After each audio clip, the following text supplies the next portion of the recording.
Today we go on to another Majjhima Sutta. Majjhima Nikaya means the collection of middle-length teachings. Although the first two collections of the suttas, they go by length. For example, Tika means long, Majjhima means middle length. Actually, some of the middle length teachings are longer than some of the Tika suttas. So it's just a guideline. Basically, the Digha Sutta are full of stories and they're very inspiring. They are like those adventure movies, which people, the blockbusters, as you call them. So the Digha Nikaya is like that. They're long stories, very impressive stories to impress newcomers, people who are not yet practicing the Dhamma. The Majjhima Nikaya is more for practitioners, for people like us. And very often, the Majjhima Nikaya talks about meditation, like today's sutta. So today's sutta's title itself shows you it's got to do with some teachings, meditation, right? Maha Sunnata Sutta. When you see Maha, very likely there is another sutta called Chula. Again here, very often Maha may be a longer sutta and Chula may be a shorter sutta, but not always the case. Like in this case, the Chula Suññata Sutta, which we studied the last time, is actually a bit longer. So why is this called Maha then? Because this talks about meditation, and the Buddha is going to explain to Ānanda about how to practice emptiness or voidness, suññata. So this is a meditation practice. It's not some philosophical idea. Emptiness, a lot of big words. This is actually more about silence of the mind. It's about non-self. We reflect on non-self within us, in our own five aggregates, and we reflect on the non-self or emptiness in other people also. Imagine sometimes you look, if you know the Dhamma well, you know the three characteristics, anicca, dukkha, anatta, impermanence, non-suffering and non-self. And you look at people, sometimes you look at people you know well, especially you see them after a while, they have aged, they've grown old, or they might even pass away. And you look at them, you say, oh, now they have changed. There is this process of decay going on. And there's no way we can fix something and say, that's it, this is them, this is my friend, because they're always changing. So that's a reflection on emptiness. Emptiness is not nothingness. It's quite different. Emptiness means things are changing. They're changing all the time. So this is the reality of it. So because things are changing all the time, if you take a step back, then we also taught moral virtue, that we should value these things, we should respect them, because nobody lasts forever. So we should respect them, take care of them, be kind with them, study Dhamma with them. So that's the other aspect. So you find these two aspects always there in Buddhist practice. In fact, you see the first part of the sutta talks about the meditation teachings. And the second part, the Buddha talks about spiritual friendship, about when a teacher fails, when a student fails. In other words, how to avoid failure in our spiritual training. So two aspects of this sutta. So this sutta is about Buddhist training, about spiritual development. What are the ideal conditions? the internal aspects, which is our own practice, and the external aspects, which is about having a good teacher, having or being a good student. So we look at that at this sutta, okay, page 75, Maha Sunnata Sutta, the great discourse on emptiness. Yes, M122. Majjhima Sutta number 122. Now, notice here this Suññata, there's no macron over, there's no line over the A.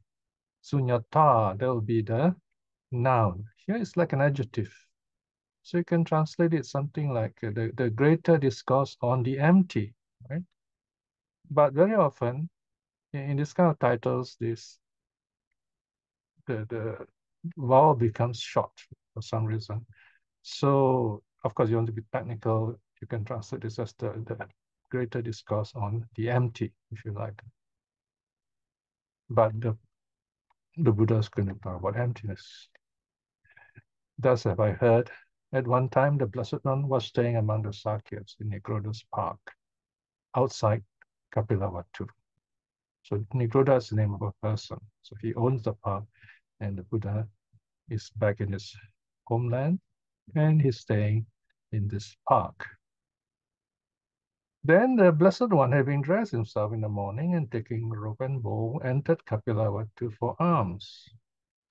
Having gone into Kapila vatthu for alms and returned from the alms round and finished his meal, then went to the dwelling of Kala Kemaka, the Sakya, for his midday rest. So this place probably has got a big like a garden of a park, so the Buddha goes there to rest.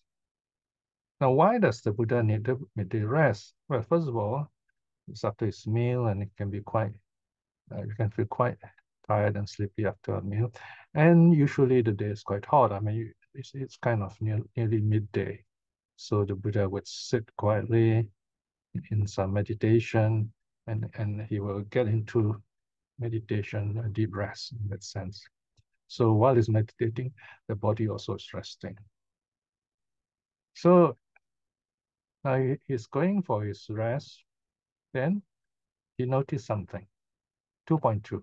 Now at that time, there were many bedding and seats prepared in the dwelling of Kala Kemaka the Sakya. So he saw there were many beds and cushions and so on. Having seen that there were many bedding and seats prepared in the dwelling of Kala Kemaka the Sakya, the Blessed One thought, there are many bedding and seats prepared in the dwelling of Kala Kemaka the Sakya. Do so many monks stay here? So he's wondering, oh, that's interesting. Must be a lot of monks staying here. Now, at that time, the Venerable Ānanda, along with many monks, was busy making robes in the dwelling of Kataya the Sakya. So Ānanda and some monks were at another place. So they were the ones actually staying in this Kalakemaka's residence. So the Buddha went to see Ānanda. 2.4. Then the Blessed One, after emerging from his retreat, so here, this is, I think it's a midday retreat because there's no mention here. It's probably after the noonday rest. He comes up from his retreat, went to Gataya the Sakya's dwelling, and sat down on the prepared seat. Wherever the monks are, there's always this space. They will leave, they put a seat there, and no one sits there, and then that's for the Buddha. I think that's how the idea of a shrine started. We dedicate a space in the house, the most important, the most prominent space, and then we use that as a shrine. Of course, we normally lift, what do you call that? Upgrade it. We put this space up higher so that we can look up and see this sacred image. Okay, so this seat is for the teacher, for the Buddha to sit and to give instructions. Then the Blessed One, okay, 2.5. Seated thus, the Blessed One addressed the Venerable Ānanda. So here, of course, Ānanda is there with the monks, but the Buddha talks to Ānanda and the other monks are listening. So this is where the Buddha is not giving a kind of a public talk. But it is a public talk, but he talks to Ānanda.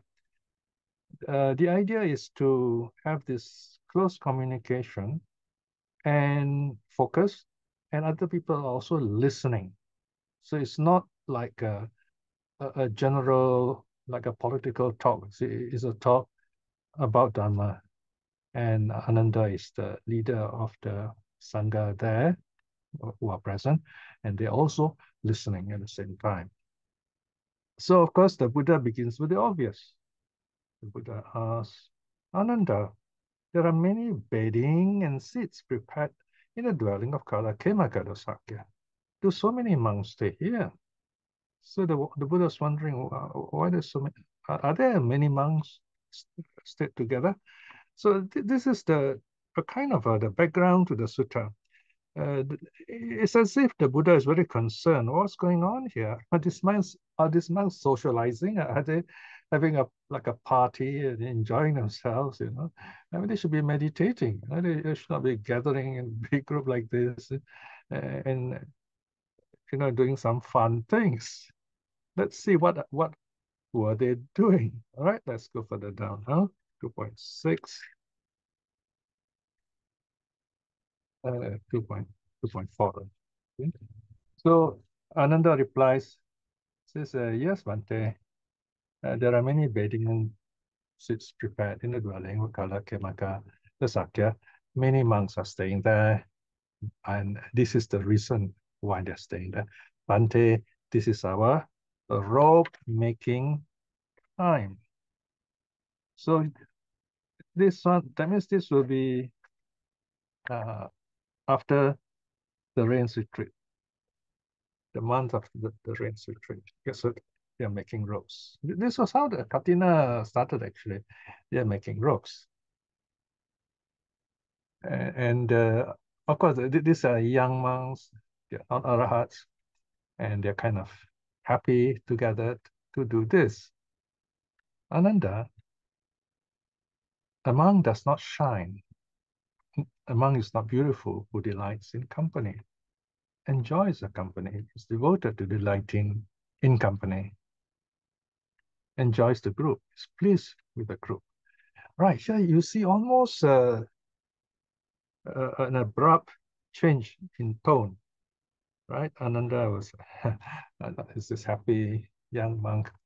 He is enjoying with the other monks making robes.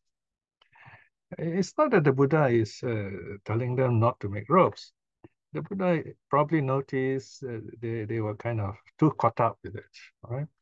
And so now the Buddha is giving them this special instruction on the opposite of what is happening there. There is a company, there's a group activity, and they're probably enjoying themselves, making the ropes, because they got to measure the cloth, cut the cloth, sew, and so on. So it's a very worldly thing. So the Buddha comes in here and reminds them, say, hey, look, you better remember this, huh? You're monks, and you're supposed to be practicing by yourself. So don't get too caught up with socializing. All right. Now, here we have a bit of a problem, for us, as lay people. We find the Buddha talking about spiritual friendship, talking about loving kindness. At the same time, the Buddha talks about solitude and in this case, not delighting in company. Well, it depends on what the Buddha is talking about. If he's talking about meditation, you have to be very focused. You have to be alone, at peace with yourself. And then there is the teaching Dharma. There is doing some kind of work together. Right? So there are two aspects. Yeah. So it's not that the Buddha is saying, keep away from people, be loners. You find the monks are far from being loners, except for a few who practice this solitary dwelling like Mahā, because they are very deep meditators. All right, so now the Buddha explains why.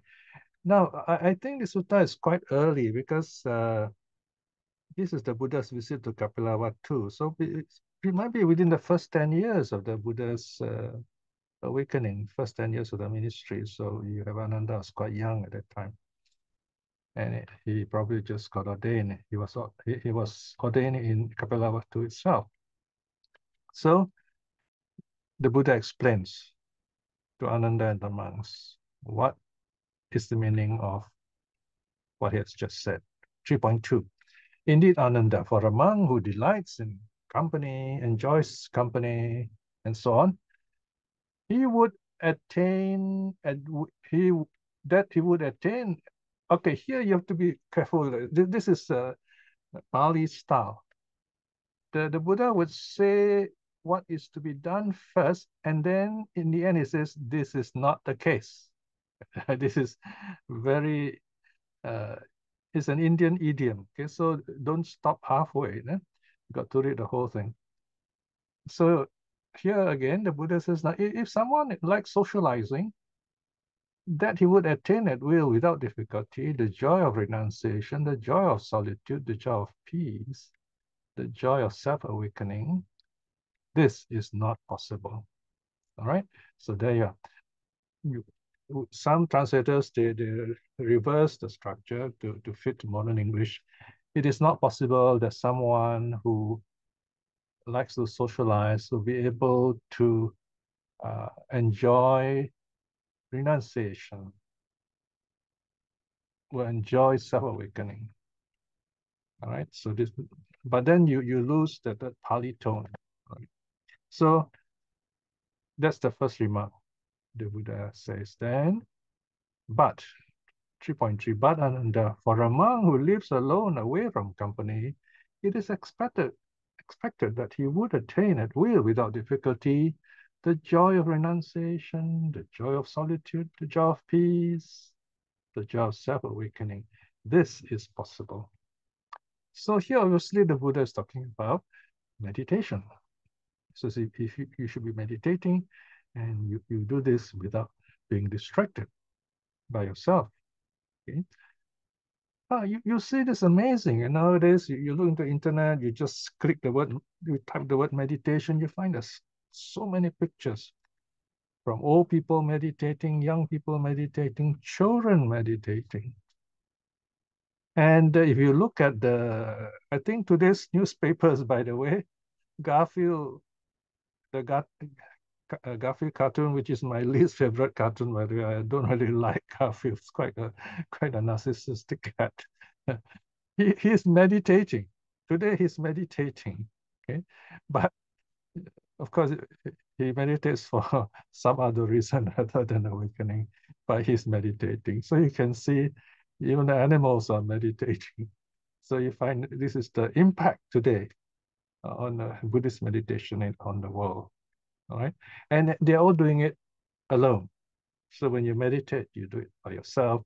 You build up your personal strength. Basically, you become self-reliant. 4. Indeed, Ānanda, for a monk who delights in company, enjoys company,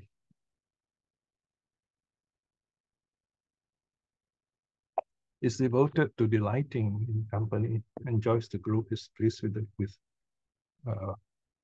the group. So this 4 has been correction. So with the group.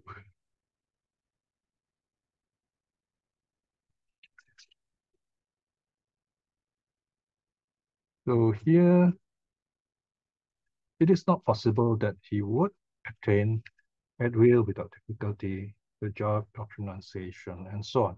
Here, in simple terms, it's not easy for this person to meditate. He will not be able to get jhana. He will still be caught up with sensual pleasures, right? So here the idea is how to be free from sensual, the senses, in other words, because when you socialize, you connect through the senses with others. So that's the meaning here. But it's only the beginning, right? So the Buddha is still saying something here. Let's see what he says now. Further down, it's not possible to get all these things. It is not possible to attain and abide. You see, notice attain and abide. That means you reach the state and you can stay with it. In the next sutta we're going to study, you find that this monk, Channa, he is able to attain the state, but he cannot stay there. Okay, falls from it. So here, it's not possible for someone who likes to socialize to be able to meditate. Either in the freedom of mind that is temporary and pleasant, desirable, or the freedom of mind that is unconditioned, time-free, and unshakable. So we have these two kind of deep meditation. Okay, the first one is when the mind is attained jhana and is free from the defilements, the power of the senses, temporarily, while the jhana lasts. Whereas in the second kind of freedom of mind, mental freedom, is unconditioned. Here in this case, this person has attained at least stream winning. So here there are two kinds of freedom, 4.2. But Ānanda, for a monk who lives alone, away from company, here is talking about meditation. It's not talking about, we should not care about people. It is suspected that he would attain and abide either in the freedom of mind that is temporary and pleasant, or in the freedom of mind that is unconditioned and unshakable. So here, if you seriously want to meditate, you find you can get into this joyful state, at least temporarily while you're meditating if you're good, or you attain some kind of, maybe one of the stages, stream winning at least, of course, that's possible, all right? Now, the Buddha goes on to go deeper, talks about why this practice is important, because there are lots of distractions out there that causes suffering. So 5, Ānanda, I do not see a single form, material state, physical state, from whose change and alteration there would not arise sorrow, lamentation, physical pain, mental displeasure, and despair in one who lusts for it and delights in it. Right? So whatever you see out there, whatever you can see that is form, they all change. So if you desire for it and you delight in it, you'll never be happy. You cannot totally be happy because these things change. All right.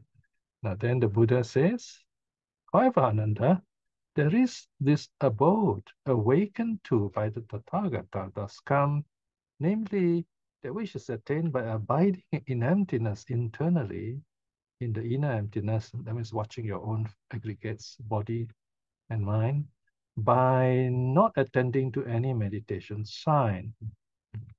Okay, this is quite a deep aspect, which I'll explain in a moment. Yeah. So here, the Buddha is saying, one way to let go of the power of the senses is simply to regard them as empty. What does empty mean? I think one easy way to understand the word empty, Suññata here, is to apply all the 3 characteristics to it. It is impermanent, therefore unsatisfactory, and it doesn't have any abiding essence, no self. All right? So just reflect that way. So here, what is interesting here is, by not attending to any meditation sign, one way to look at it is, you don't use it as a concentration, not samatha, but you reflect on it through the 3 characteristics. That's one way to look at it. And we use this simple way for tonight. Okay. All right, let's go further down now. Now, Ānanda, if the Tathagata is abiding in this manner, he is visiting He is visited by monks, nuns, laymen, laywomen, kings, the king's chief ministers, other religious teachers, the disciples of other religious teachers. Then Ānanda, with a mind bent on solitude, leaning towards solitude, inclining towards solitude, mentally aloof from distractions, delighting in renunciation, and totally done with things that are the basis for mental influxes, in other words, having nothing to do with being distracted through the senses. He, here meaning the Buddha, is one who only speaks in connection with arousing them in a wholesome and then dismissing them. Now, this last part, then dismissing them, is indirectly by implication. Okay, what is the meaning here? When you go to see the Buddha, you don't talk about football matches, or holiday in Genting, or some whatever worldly things. Huh? The Buddha will only talk about meditation. Right? So this is where today, if you meet really good forest monks, not those modern forest monks, but those ancient forest monks, if you like, right? I remember Ajahn Sumedho once said, monks who are training in the forest tradition, it should it's like you are living in a coffin. I mean, you don't own anything. You don't have luxurious things like that. Very simple life, right? Don't get too caught up with the world. Something like that, right? And when you hear them talk, it's very peaceful. They don't even talk like me here. They don't go into details with the suttas, but they can if they want to.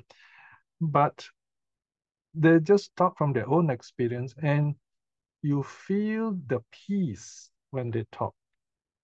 I have completed a section on this in the latest SD 60.2, by the way. Now, this is the after 60.1F, now it is 60.2. It's about loving kindness. And there's one section about Ajahn Sumedho, how he teaches. Because once I had a good fortune of meeting him when I was a young monk, the early years, when I was a young monk, 1970s. And he also was a young monk. He came to visit the temple where I was staying in Bangkok. And I happened to meet him. And I said hello to him. And then he invited me to sit down. And this was in the abbot's quarter, I think. It's a big section 5, I think. And we were sitting in this space outside the kuti. And I remember sitting there cross-legged, I mean, the leg to the back, the Thai stuff. And he spoke to me some 2 hours on the Vinaya. I don't remember the words he said, but I remember it was very peaceful listening to him. And that peace is still in my mind. Okay, so this is how what the Buddha does when he talks. You can feel this idea of peace inside you. All right? And that's because it's connected with the wholesome. Of course, in the case of the Buddha, he also talks about wise things that we can practice. So 7, therefore, Ānanda, if a monk were to wish, may I attain and abide in emptiness within the inner emptiness, then Ānanda, that monk should steady his mind internally, compose it, make it one-pointed, concentrate it. So here is something very interesting. The Buddha is talking about 2 things. The one is talking about jhana practice, and the other is talking about something you can reflect on in a vipassana way, if you like, on something that is empty, right? So there are 2 things here. But here, the Buddha or the monks who prepare this sutta records the Buddha as giving a full teaching. So here he starts off with right concentration. So just now we just finished a section on right mindfulness. So you can see that the Buddha is kind of like going through the eightfold path, right? In fact, earlier on we talked about the monks were doing things together and so on, and then the Buddha said, "Oh, a monk doesn't shine if they socialize too much." So that's about wrong livelihood. So the Buddha said a monk should practice right livelihood, and then after that the Buddha talks about uh, the nature of form. Remember, there is no form that will give us full satisfaction when we are attached to it. That is about right mindfulness. And then now the Buddha is going to talk about right concentration or the dhyanas. Okay, so this is something I will go on to after the break. Now we're going to look at right concentration, which refers to the four dhyanas. Now, in this connection, I just like to say something else, a bit more about the sutta, this first part, which we have gone through, which talks about solitude, avoiding company, and so on. The idea here, and Buddhist training in general, is sooner or later, each of us, we must be able to practice on our own. The keyword here is self-reliance. Now, it doesn't mean we should give up other people. The idea behind this is how you get real freedom. In other religions, they stress a lot on the community, the group, listening to the group. Why? Because that religion usually they'll have one God. Why one God? Because that one God controls everything else. So when the religion wants to control the crowd totally, they definitely will want the crowd to be dependent on the crowd. So then these theologians and religious leaders address the crowd. But here, the Buddha does just the opposite. He keeps telling the monks and, of course, us, you must be able to do it yourself. Now, he doesn't say cut off all relationship with everyone else, have nothing to do with people. He didn't say that. He said you must have time for yourself. You must learn to rely on yourself. And the self here refers to your mind. Because if you don't train your mind, then you are dependent on others. You have no mind. You only have the mind of the leader, the theologian, the church, and so on. Okay. So here, the highest benefit you get in terms of being by yourself, in terms of practice of this, are the four dhyanas. Now, we have talked about the four dhyanas many times before. For the benefit of those who are new, I will briefly explain after reading through the four dhyanas. Dhyana in Pali is jhana, is a deep meditation where the mind is totally free from the senses. So the mind is joyful and peaceful. Right? 7.2. And how, Ānanda, does the monk steady his mind internally, compose it, make it one-pointed and concentrated? Notice in this case, internally, yeah, within yourself. Whenever you see the word internally, we're talking about our own self, in our body. Here, Ānanda, the monk quite detached from sense objects. Notice sense objects.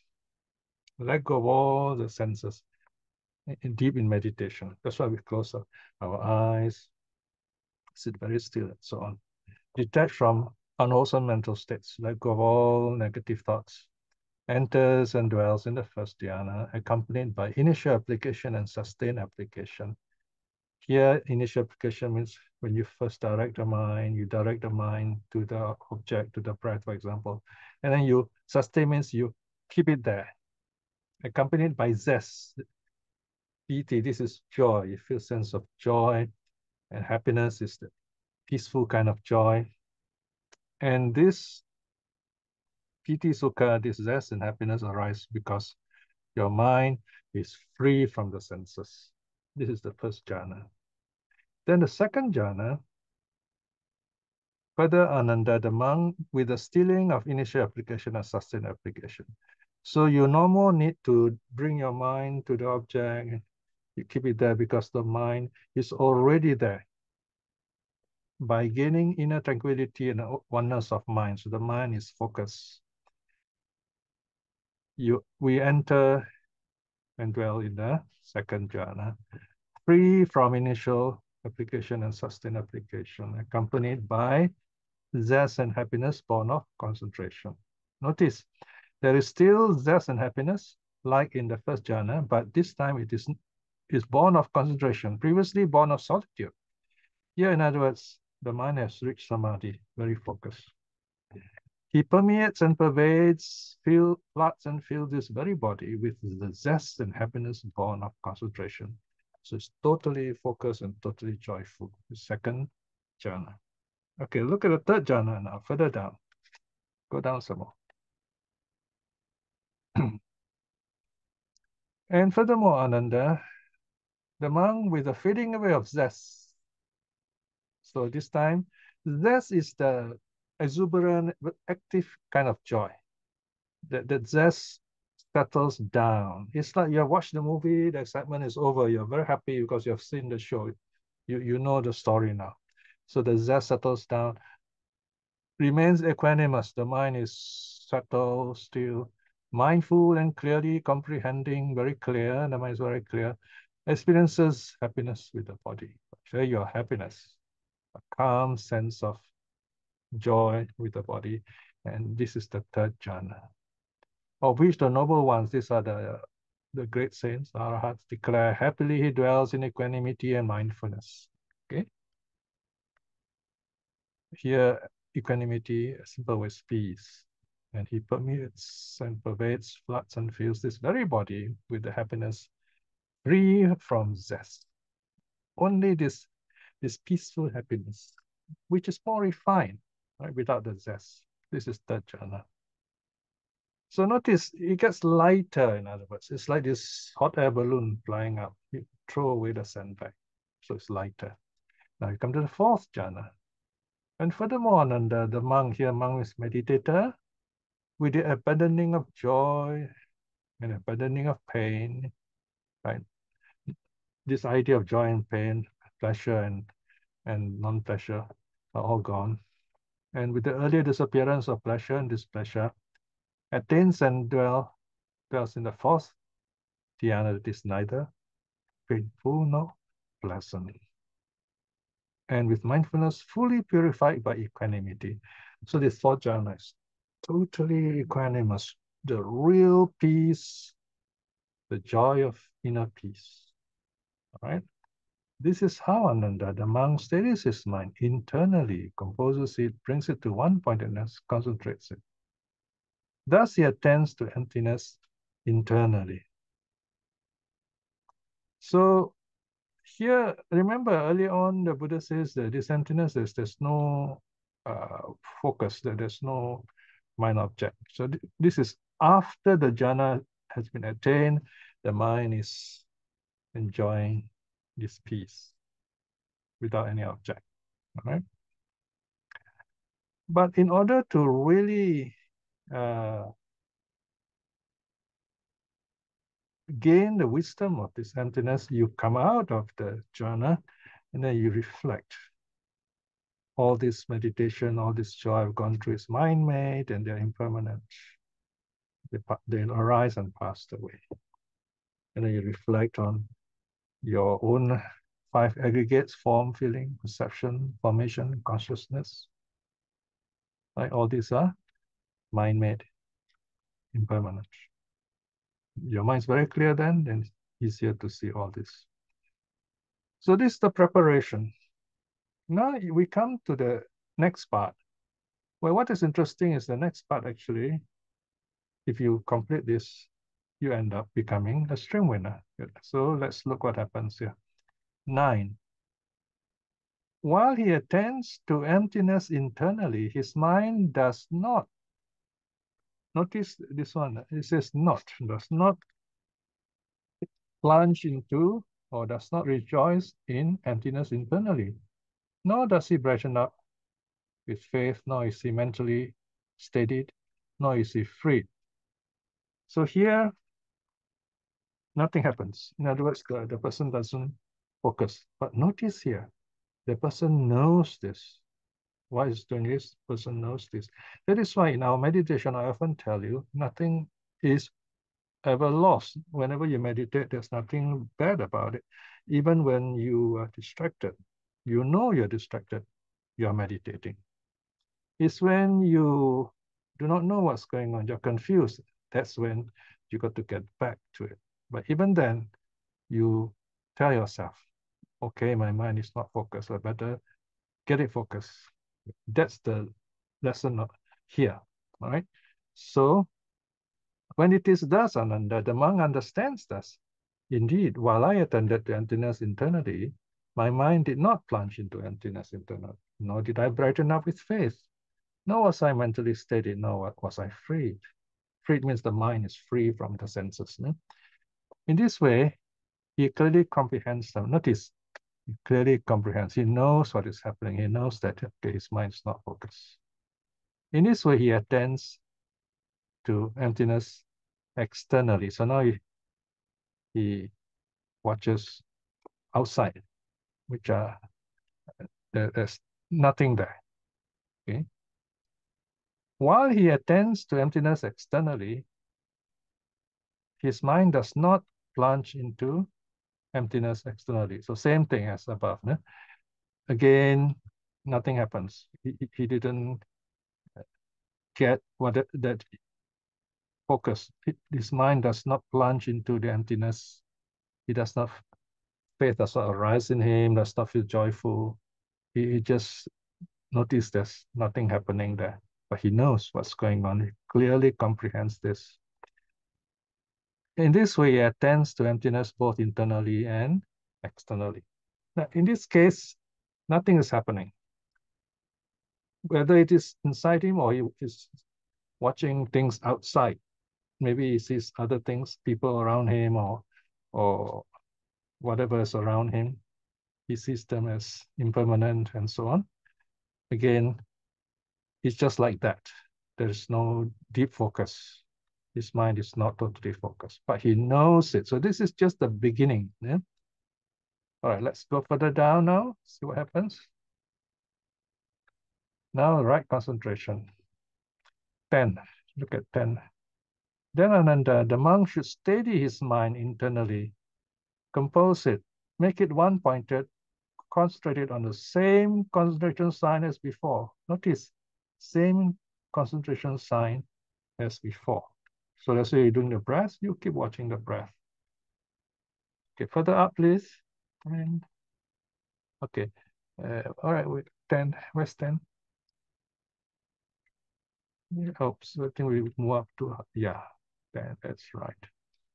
So then Ānanda, that monk should steady his mind internally, compose it. Compose means keep it steady, keep it together, make it one-pointed, concentrate it on the same concentration sign as before.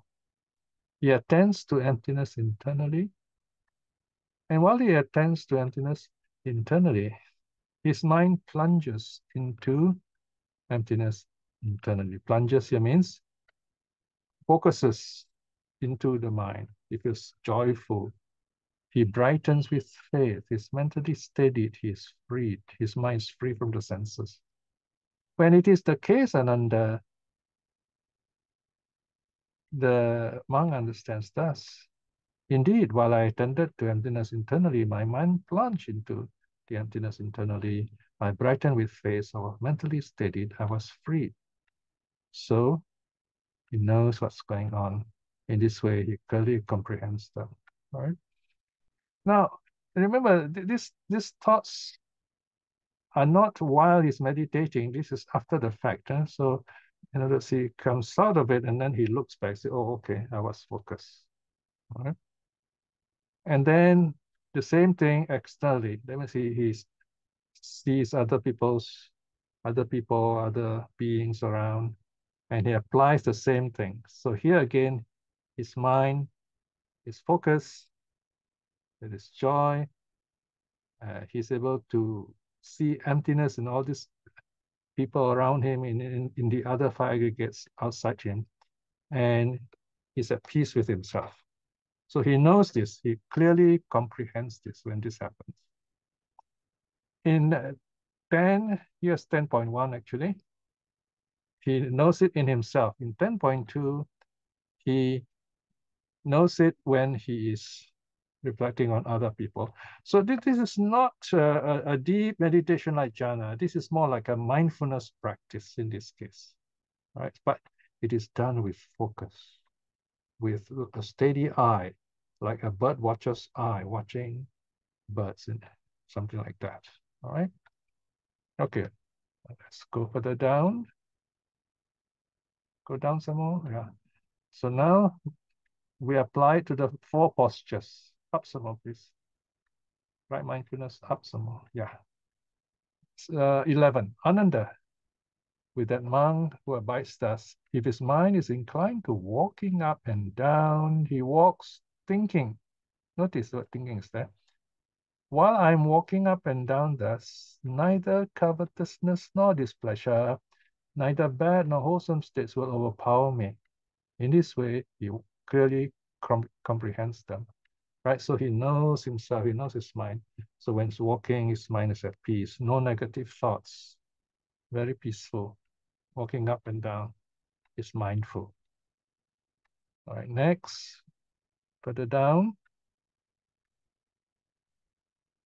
11.2, Ānanda, when the monk who abides thus, if his mind is inclined to standing, okay, just now was walking, now standing, he stands thinking, while I am standing thus, neither covetousness nor displeasure. In other words, sensual desire, no, the opposite, ill will and so on. Neither bad nor unwholesome states will overpower me, no negative thoughts. In this way, he clearly comprehends them. He knows all this, the whole situation, right? So this while standing. And the same thing while sitting down. So when he sits down peacefully. He watches, he says, okay, I know that there are no negative thoughts, I'm at peace, and he keeps it that way, all right?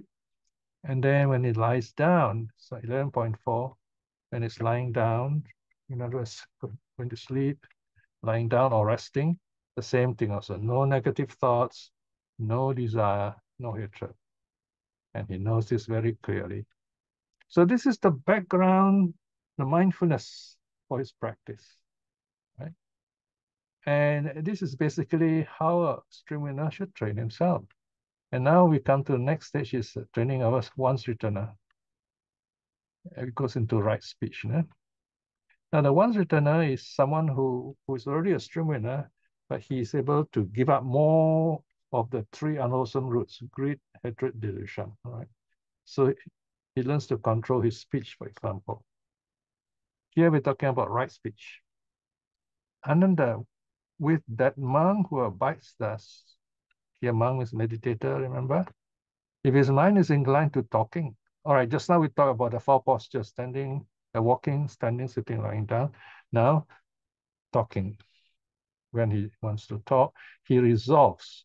In other words, he makes clear to himself that he won't talk such negative animal talk, such chatter that is low, vulgar, coarse, ignoble, not beneficial, and that does not lead to revulsion. That means pushing away the world, to fading away of lust, to the ending of suffering, to inner peace, to higher knowledge, to self-awakening, to nirvana. Right? So these are the kind of talk that will not lead to inner peace or nirvana. That's to say, talk about kings, robbers, ministers of state, armies, danger and wars, battles, about food and drink, about clothing, bed, of furniture, garlands and scents, about relatives, about vehicles, about villages, about towns, cities, and the countryside, about women and heroes, gossips of the street and at the well, tales of the dead, tales about diversity, philosophical discussions of the past and future, talk about the creation of the world and of the sea, talks about whether things exist or not, or you can translate as talk about gain and loss. Okay, further down.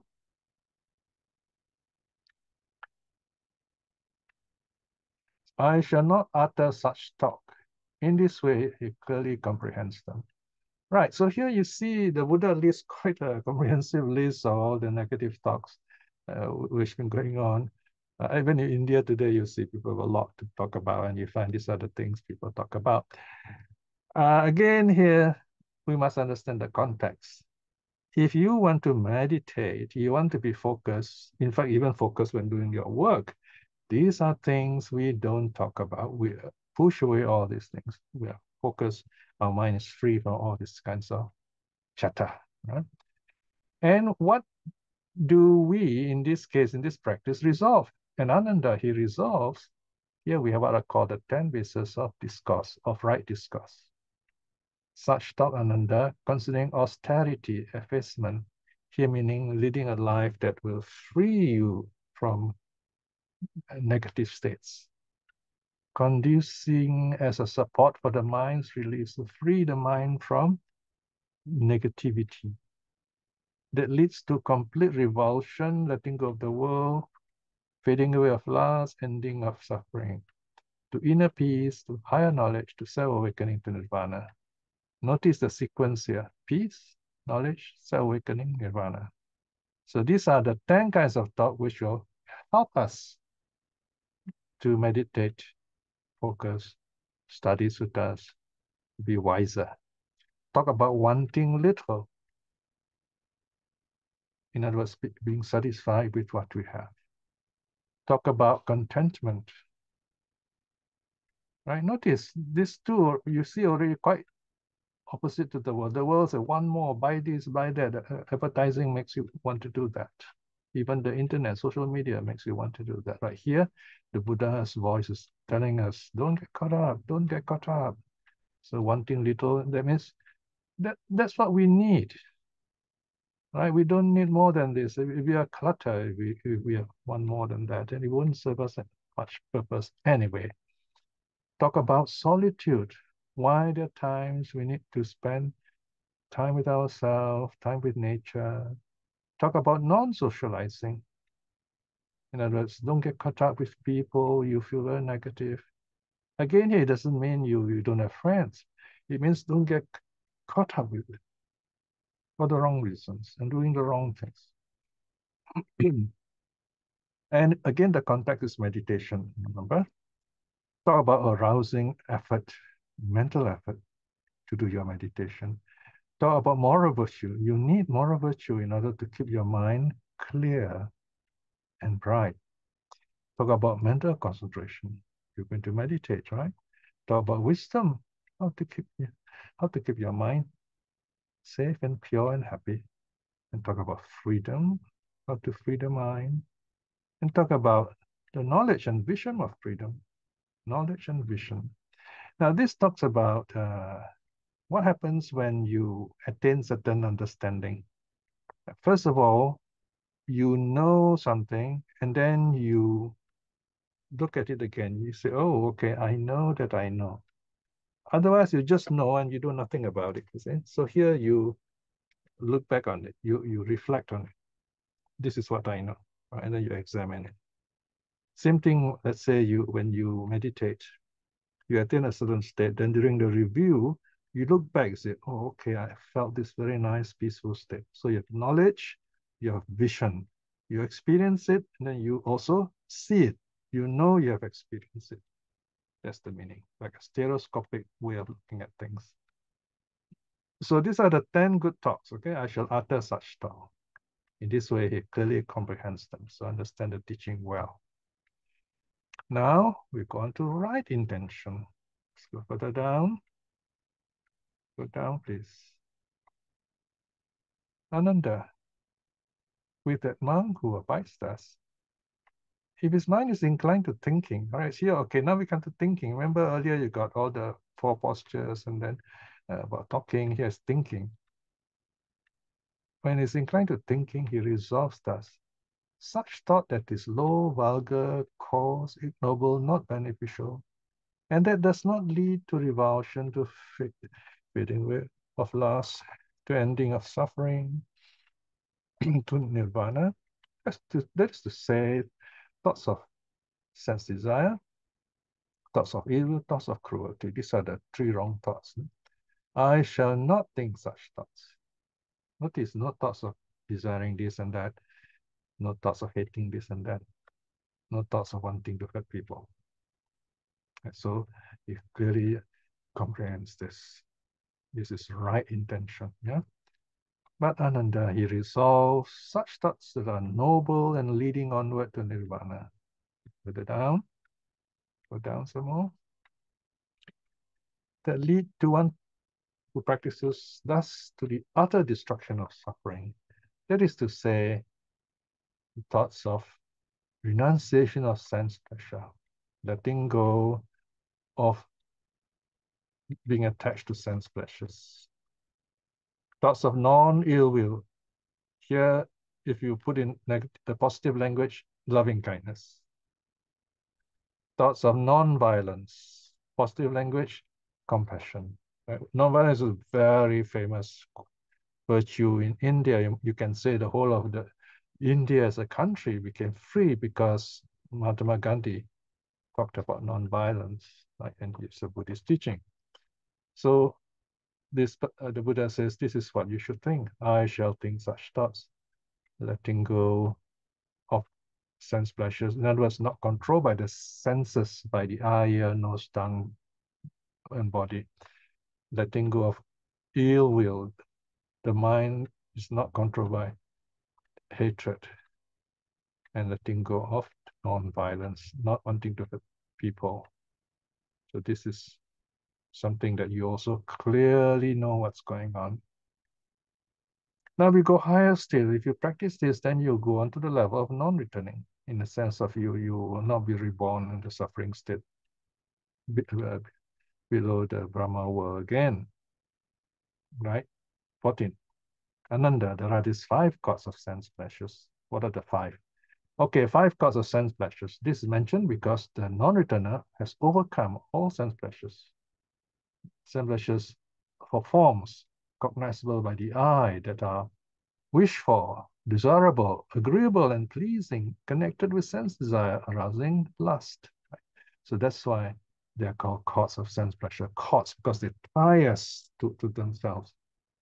So forms to the eye, sounds to the ear that are wished for, and so on. Like they're pleasant, and that's why we get caught up with them. Smells to the nose, don't get caught up with them. Let them come, let them go. Let them come, let them go. Taste cognizable by the tongue. Okay, let them come, let them go. And touches cognizable by the body. Let it come, let it go. Okay? So these are wished for, desirable, agreeable, and pleasing, connected with sensual desire, arousing lust. These are the 5. To the 5 senses: eye, ear, nose, tongue, body. All this, the non-returner has overcome. But for us who are not yet even stream winners, we know what they are. We try to be safe from them, basically.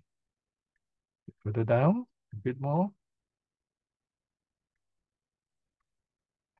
Here, a monk should constantly review his own mind.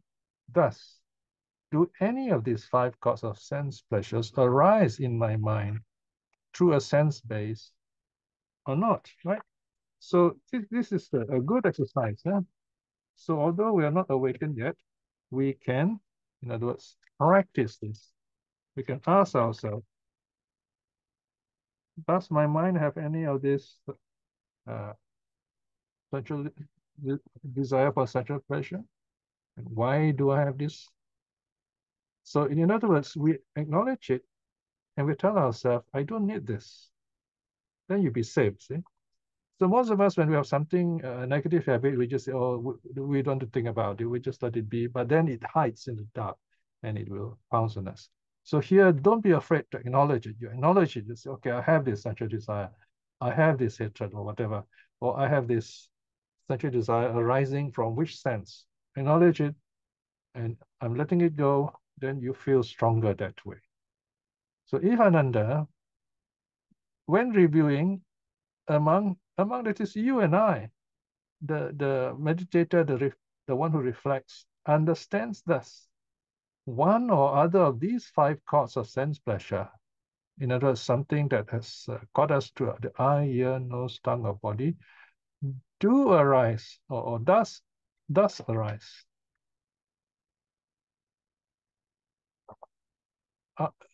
in my mind through a sense space. This being the case, Ānanda, the monk understands thus. The lustful desire for those sensual desire has not been abandoned in me. In this way, we clearly comprehend them. Notice, clear comprehension also means you know there is sense desire in you, right? And that way, you overcome it. So this is the next one. Just negative statement is the positive statement. If Ānanda, when reviewing a monk understands that none of these five causes of sense pleasures arises in my mind through any sense space, this being the case that monk understands thus. The lustful desire for these five causes of sense pleasure has been abandoned in me, and he clearly understands this, clearly comprehends this. Right? So this is how you reflect, in other words. Right? And now we come to the last stage, that's Arahat. The Arahat understands the five aggregates completely. Okay, let's go further down. Ānanda, there are these five aggregates of clinging, regarding which a monk should dwell, contemplating rise and fall in them. They come and go, in other words. So what are the five aggregates of clinging? Further down. Such is form, right? For example, the body, all the five senses together. Such is its arising. It comes, it goes. Such is its falling away. Okay? Then there is feeling, form, feeling, perception, formation, consciousness, the five aggregates. How are they related? We have a body. When we have a body, we have feelings. When feeling arises, we perceive this feeling. We like it, we don't like it. And by doing that, when we react to that, we form karma. That's what they call formations. And this consciousness is underlying all these things. In fact, consciousness is quite a very difficult concept. This consciousness is not just something you're aware through the eye. It actually interacts with what's going on out there. So that there is this sense of things. Your eye naturally gets drawn to something like that, right? So we know, for example, there is feeling, and we notice it arises, it passes away. It's not permanent. Because what makes us caught up with it is we think it is permanent. So when we reflect, it is impermanent, and we say, oh, it's not worth having it. It's impermanent, it changes. Same thing with perception. This idea of liking, disliking, it arises and it falls away, passes away. Such are formations. This is when karma occurs. So this one is a bit difficult to see. Such is their arising, such is their falling away. And in consciousness, now this one sometimes you may notice it, like when you're aware of a sound, such is its arising, such is its falling away. When he dwells contemplating rise and fall in these aggregates of clinging because we cling to it, because it causes desires. The conceit I am on account of the aggregates of clinging is abandoned. So here is the psychological teaching how we get caught up with this idea of I. Okay?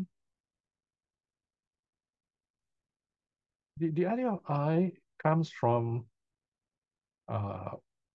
either the body, I have a nice body, or I have good feelings, or I like this perception, uh, I I like this karma or this consciousness, whatever. So when we connect, when we identify ourselves with any of these aggregates, the sense of I arises. I am this, right? People like to say, like, for example, smokers, they tell, please don't smoke, and you say, why should you care? This is my body, right? So I said, no, how can you say it's your body? I mean, if you are to die, we have to clear away the body, you see. So it impacts on us too. So we are extensions of each other. We're connected with each other. So it's not just I am. So in a sense, you can say we are, in a sense, okay, not in the total sense, but just to understand that there's no I am. So if you do this, if you are able to see the rise and fall in the five aggregates and letting go of the I am, then you'll be out of reach of Mara. Ānanda, these states are concerned solely with the wholesome, that are wholesome in fruition, the path, it becomes Trimina and so on. They are noble, supramundane, and unreachable by the bad one, that's Mara. Okay, here ends the first part. Now we come to the closing part, teacher and pupil. Okay, this part is interesting in connection with teacher and pupil. Looking for the right teacher, right speech. 19. Now, what do you think, Ānanda? What good does a disciple see in the teacher, so as to be worthy of his devotion, fit to be followed, even if the disciple is told to leave or is rejected? Right? So when do you stay with the teacher? He's so good, even if he chases you away, you still want to stay on. And then the monk say, the Ānanda says, Bhante, our teaching is rooted in the Blessed One, guided by the Blessed One. Have the Blessed One as refuge. It would be good indeed if the Blessed One were to explain its meaning. Having heard the Blessed One, the monks would remember it. They plead ignorance, these teachers.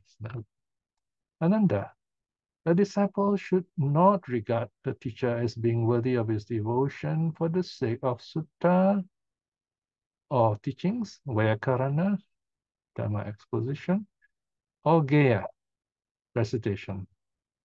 So a teacher is not here merely to teach you things, for knowledge, in other words. Then for what? Let's look further down. Further down.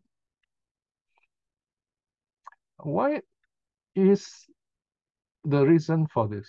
For a long time, Ānanda, you have learned the Dharma, remembered, recited it, examined it, and well understood it as a view, notice, as a view, right? But Ānanda, there is this talk concerning austerity. So here again, you see this word austerity. Here, austerity is a word used to mean training. Okay? Let me just want to make a note here a moment. Right? All right. So author means training, that's something that supports you for the mind's release, to free the mind from the senses and the defilements, and that leads to complete revulsion. You know the world as it is, and you don't want to be tricked by it. To fading away of lust, ending of suffering, to inner peace, to higher knowledge, to self-awakening, to nirvana. There's to say, okay, this is a repeat of what was already mentioned earlier, talking about wanting little, contentment, solitude, non-socializing, arousing effort, moral virtue, mental concentration, wisdom, freedom, and the knowledge and vision of freedom. Is when the teacher talks about these 10 things, then it is for the sake of such a talk that this disciple should regard the teacher as being worthy of his devotion, even if he's told to live. Now the Buddha gives 3 warnings, the dangers of the teacher and the pupil. This being the case, Ānanda, there is the teacher's undoing. This being the case, that is the pupil's undoing. This being the case, that is the brahmachari's undoing. Let's find out what these three things mean. Further down. Further down, please. Okay, and what Ānanda is the teacher's undoing. So when does the teacher fail? Here, Ānanda, a certain teacher resorts to a secluded dwelling, the forest, the foot of a tree, a mountain, a glen, a hillside cave, a charnel ground, jungle grove, open air, a heap of straw. So here you have a teacher who's a monk, and he lives there secluded. So he's practicing. Then he gets visitors, Brahmin householders. In other words, they are rich visitors from market towns. There you are. Market towns are very rich and busy places, and the country visit him. And as a result, the Brahmin householders from the market towns and country visiting him, he becomes infatuated, harbors desires, gives in to greed and reverts to luxury. This Ānanda is called a teacher who is undone. The teacher has failed. All right. Due to the teacher's undoing, he is once struck down by bad, unwholesome states that defile, that bring rebirth, that invite trouble, that ripen in suffering, and that lead to further or future birth, decay, and death. This Ānanda is the teacher's undoing. So the teacher fails because he gets caught up with people who visit him, with worldliness, titles, and so on and so forth. Now, what about the pupil's undoing? Number 2. Ānanda, a pupil of the teacher, emulating his teacher's solitude, resorts to a secluded dwelling in the forest and so on. Okay, so practices renunciation, a forest dwelling. And then these Brahmins, these rich people visit him, right? And again, he becomes infatuated because the people visit him, and he becomes famous and rich. And this is called a pupil who is undone. This is the pupil's failure. So same thing. So he's going to face his bad karma, he's going to get into trouble, he's going to be reborn. So he has failed as a pupil, right? Okay, now the third one, brahmachari's undoing. Further down. 24. And what Ānanda is the brahmachari's undoing? Brahmachari refers to a practitioner who is celibate. Could be, usually it's a monk, but it can be a layman also. But here, in this case, is the Buddha arises in the world, right? There arises in the world the Tathagata, the Buddha, and Arahat, and so on. Okay, so these are his Itipiso titles. He resorts to a secluded lodging, and so he lives in the forest, same as above. Okay, and then those visitors come, the rich Brahmins and householders come and visit him. Yet, as a result of this, he does not go astray, does not harbor desire, does not give in to greed. So he's steadfast, he's strong. Okay, but there's a but here. Further down, go down some more. But a disciple of a teacher, so in other words, the disciple of the Buddha, he follows, he stays, he does what the Buddha did, but when here the brahmachari, when those visitors come to see this brahmachari, to see this celibate renunciant, it could be a monk or a layman. And because of this visit, he becomes rich and powerful, and he gets caught up with the world. So here it's called a brahmachari's wrongdoing.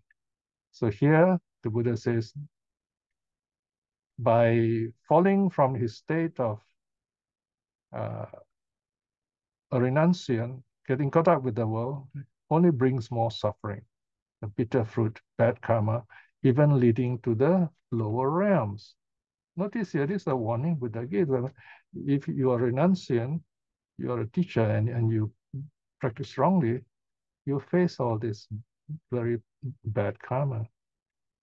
And finally, closing, the Buddha talks about spiritual friendship, 25. Therefore, Ānanda, conduct yourselves with friendliness or loving kindness towards me. Notice the Buddha is very specific, so you got to be open. Right? not with hostility. Now here the Buddha is like telling, okay, don't see me as someone who is going to be really nice to you, all right? But because of that, you should not be hostile to me, because a teacher has a job, and it'll be good for you and happiness for you if you can understand this. What is the teacher's job? Let's look further down. Go down some more. And how, Ānanda, do disciples conduct themselves towards a teacher with hostility, without friendliness? Here, Ānanda, the teacher teaches the Dharma of the compassion for the disciples, seeking welfare, caring for them, saying, this is for your welfare, this is for your happiness. His disciples neither desire to listen, nor give attentive ear, nor establish their mind in wisdom or direct knowledge. They err and turn away from the teacher's teaching. In other words, they don't follow what the teacher tells them, especially when it's the Buddha's teaching. Okay, further down. And so this is where the disciples fail, right? They're hostile to the teacher. Now, when is the disciples friendly, no hostility to the teacher? Here, Ānanda, the teacher, teaches the Dharma out of compassion for the disciples, seeking their welfare, caring for them, saying, this is for your welfare, this is for your happiness. His disciples wish to listen, they give an attentive ear, they establish their mind in wisdom, direct knowledge. They neither err nor turn away from the teacher's teaching. So this is when they show friendliness and love for the teacher by practicing the Dharma. Therefore, Ānanda, so this is the Buddha's closing advice.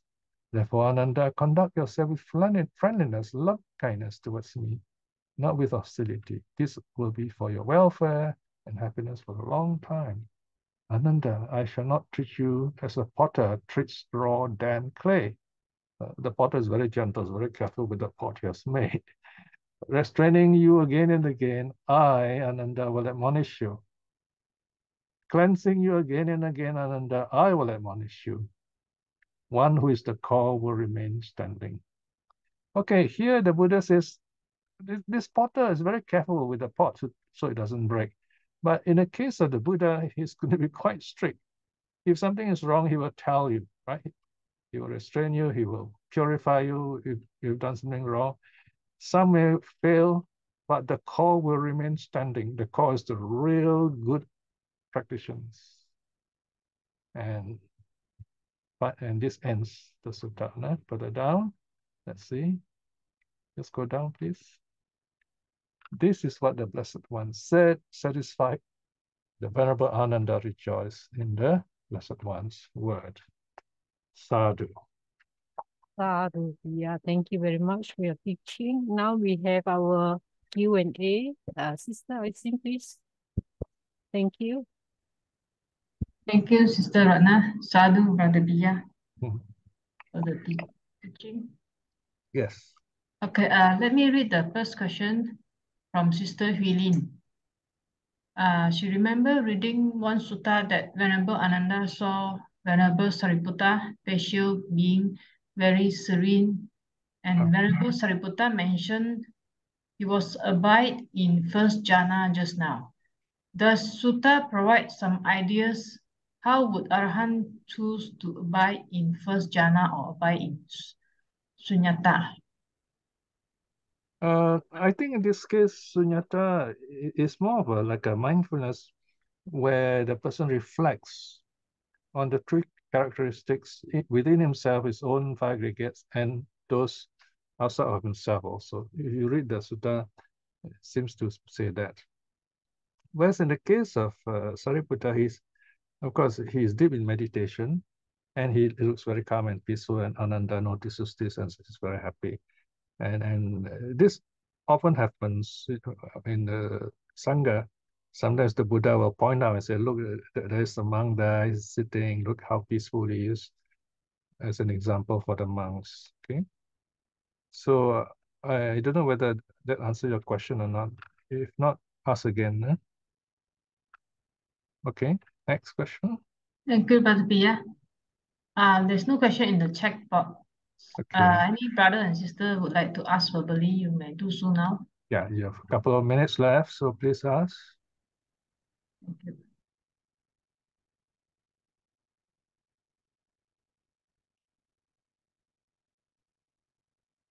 Now, suttas like this can be quite long and heavy even. So there are certain parts that will appeal to you, and just remember that part and start there. So you don't have to tell yourself, oh, I must know the whole sutta. You know by a little bit of it first. Okay. So here basically the Buddha is the really beautiful part the Buddha is saying, when I teach you, sometimes I will be quite strict with you. Right? I'm not going to treat you like a potter treat the pot. No, I'm going, if you're wrong, I will tell you you're wrong. So he's that business-like teacher, if you like. Okay.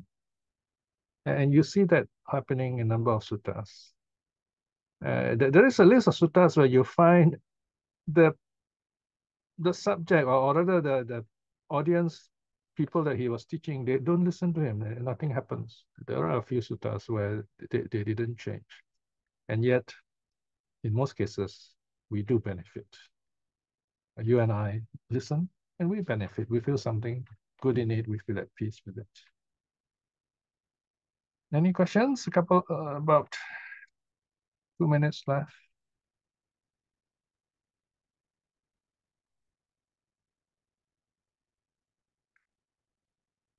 So in summary, you can practice this emptiness anytime by reflecting on the three characteristics: emptiness of all your aggregates, what we are.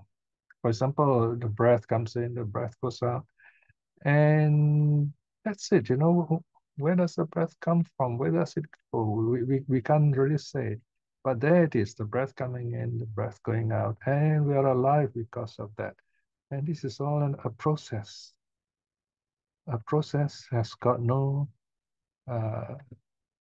fixed point. It's moving all the time, changing all the time. And when things change, that means we can be better, we can progress, we can grow.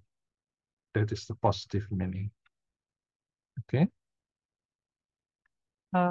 Yeah, I have a question. Can you explain 10.4, section 10.4? He attends to the imperturbable. What does that imperturbable mean? I seem to miss this one. The word imperturbable, unshakable, refers to the formless jhanas, actually. Formless jhanas. So here it says, he goes into the formless jhanas, then he finds himself very peaceful, and then he comes out of it, then he knows he felt very peaceful. So these are called the imperturbable, the formless jhanas. Okay, thank you. All right, just let's have a family photo. Next time you, I think, must have rush back from work, man. So it's always nice to have you. I mean, it's just as difficult attending a sutta study like this as giving it, you know. I don't know which is more difficult, but it goes both ways. But it's always this feeling of accomplishment. You feel good after you've done it, you know. And it's not always that I made the right thing, you know, over the last 50 years. But that's how we learn. We don't think of the mistakes that we see, but how it affects us, and it makes us move on. You will never find a teacher who gives a perfect teaching unless it's totally awakened, right? So it's up to you to move on along the path. We're all walking along this path. So this is the message of today's study. All right, so with that, I think we can close this study. Once again, we come to this point where we remember this wonderful moment we've spent together practicing the Dharma. You have come together these 2 hours, you've made a big sacrifice. You have practiced this wonderful renunciation from your busy lives, from your life as lay practitioners, you have recited the three refuges, the 5 precepts. You have done meditation. You have listened to the Dhamma patiently, asked questions, listened to answers. By the power of all this goodness we have done, you have done, may you be well. And tell yourself, may I be well, may I be happy, may I be at peace with myself. May I be patient so that I'll grow in wisdom. Say all those things to yourself. Send your loving kindness to your loved ones, especially those who are close and important to you. Send your thoughts to them. Always remember them, because they are the ones who have made all these wonderful things possible. And then to other people who are meaningful, significant to you, send your kind thoughts to them, to your teachers. I wish you well and happy too. And most of all, let us show our gratitude to the three jewels by reciting the respectful words of closing to the Buddha, Dhamma, and Sangha. Arahang Samma Sambuddho Bhagava Buddhang Bhagavantang Abhivademi. Swakato Bhagavata Dhammo Dhammang Namasami. Supatipanno Bhagavato Savaka Sangho Sanghang Namami. Sadhu, sadhu, sadhu.